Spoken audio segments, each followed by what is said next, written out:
It's a great pleasure to be here today, and what I want to talk about is Best Sentence and Most Solace, the Hengwrt copy of Chaucer's Canterbury Tales, which is upstairs. Okay, and today's business then. A tale will I tell, have me excused if I speak amiss, my will is good, and lo, my tale is this. That's the introduction to the Squire's Tale, and I thought it would serve as a very good introduction to this afternoon's session. I want to talk about four particular areas: Chaucer and his Canterbury Tales, manuscripts and scribes, the wife of Bath, and that is how you say the place name, and the pardoner. So, without further ado, Chaucer and his Canterbury Tales. I love this particular image. What are the Canterbury Tales all about? A brief summary: chivalry, love, lust, the Black Death, rape, deception, and chickens. There's a great tale told by the nun's priest about Chanticleer and Pertolot, a cockerel and his hen who think they're a courtly lady and a courtly knight. But the image, I think, is delightful here.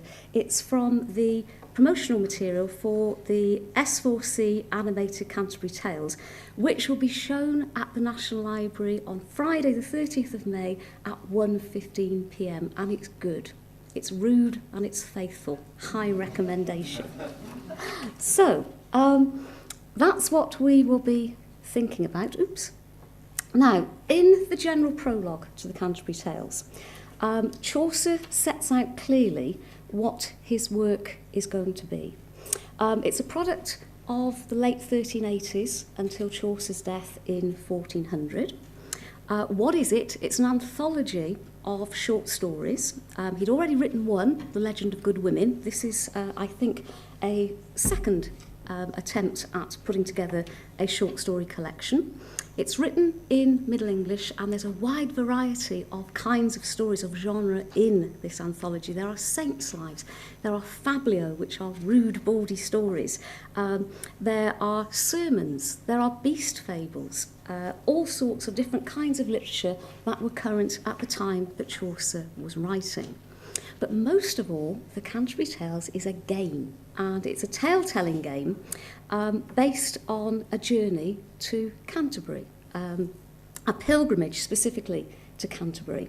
And what the game is introduced by the host, who says, "Each of you, to short our way, in this voyage shall tell a tales tway to Canterbury ward, I mean it so, and homeward he shall tell in other tway, of aventures that will him befall.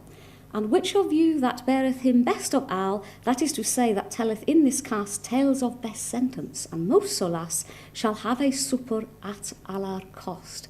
So the original intention appears to be for each pilgrim to have told 4 tales, 2 on the way to Canterbury and 2 on the back. And whoever says or tells the tale the best of its kind, either the best sentence, the best instructive didactic material, or the most solace, the most entertaining, will get a supper paid for by the pilgrims. Harry Bailey is the host of the tavern from which they set out in London, and he's playing a very clever trick here, because he knows if he sets up this tale-telling competition, all of these pilgrims, when they get back from Canterbury, are going to his pub, because they'll be the ones paying for the meal. So, very wise move on Harry's part there. In terms of the pilgrims on the pilgrimage, there's a variety of ages and social classes. There are 30, not including Geoffrey, the character that Chaucer creates, who shares his own name, but is not necessarily the poet himself, and Harry Bailey, the host. Now, what we get is an incomplete text. We don't have a tale told by each of those pilgrims. None of them tell 2, and we actually have 2 pilgrims that turn up halfway through the pilgrimage that aren't even mentioned in this general prologue. So it's a work in flux, a work that is unfinished at the time that Chaucer dies.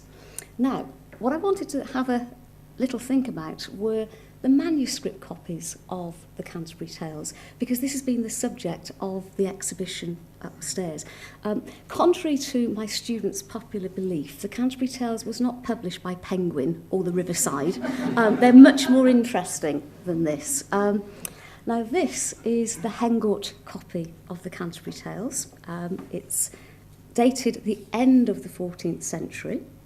Penarth Manuscript 392, and as Meredith said, it's now digitised and freely available to all thanks to the Chaucer project that the National Library of Wales has just completed. It's Welsh in as much as by the 16th century it has reached the Welsh borders. We know that it belonged to a chap called Ffute Dutton, who was a draper of Chester, died in 1558. But by the 1570s, the manuscript is associated with the Bannister family, who had Chester connections, but their 3 younger children were born at Llanfaesgaer near Carnarvon. So it's a Welsh text in terms of its cultural inheritance. The manuscript then finds its way into the library of Robert Vaughan of Hengwrt in Merioneth, and it remained here. Robert Vaughan died in 1667, until it was finally bequeathed to the National Library of Wales in 1909 by Sir John Williams. And we are delighted that it is here, and I'll explain why in a minute. Now, that's one copy of the Canterbury Tales. It is complete in as much as the tales were ever fully written. There is another copy that we feel forced to have to mention, but it's not for Hengwrt. This is the Ellesmere Chaucer. It's at the Huntington Library in San Marino in California, manuscript EL 26C9. Now, the dating of this one, we think, is around about 1401, so it's the poor relation to the Ellesmere, to the Hengwrt. Its early associations seem to be with John de Vere. His date's 1408 to 1462, Earl of Oxford, because there's a ballad at the front of the Ellesmere copy to the House of Vere. So it suggests there's some connection there. Why is this different from Hengwrt?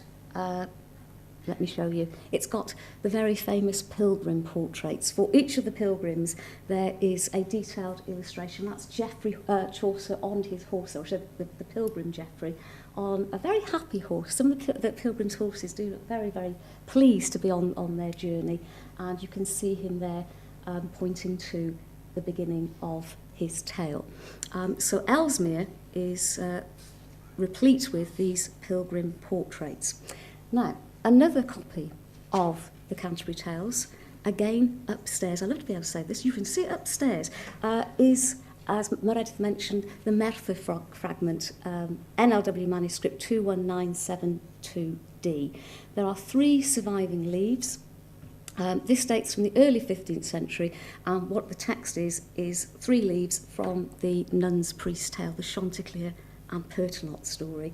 But it's fascinating because it's actually got Welsh marginalia in the edges there. I'm sorry it's such a poor copy.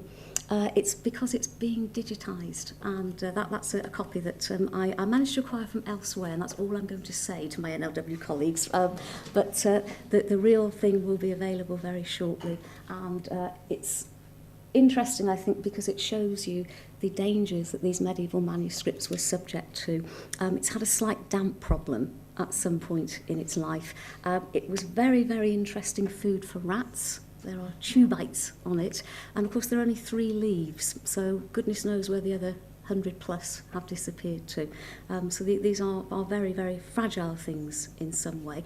But if you put the 3 together, I think you get a very clear idea of the variety of copies that were being made in Chaucer's lifetime or just after. We know there are over 80 copies of whole or parts of the Canterbury Tales. There are 7 manuscript copies of the Prioress's Tale alone. So Chaucer's work was popular. And I think the other thing to say about these kinds of texts is same old adage, you know what, you get's what you pays for. So whoever commissioned the Ellesmere, very fine product, would have been a very, very expensive production. The Hengwrt is also a very good product, but it doesn't have the illustrations. And whoever commissioned the Merthyr fragment when it was in its entirety, I think wanted a good working copy, but it's not as beautiful as the other two.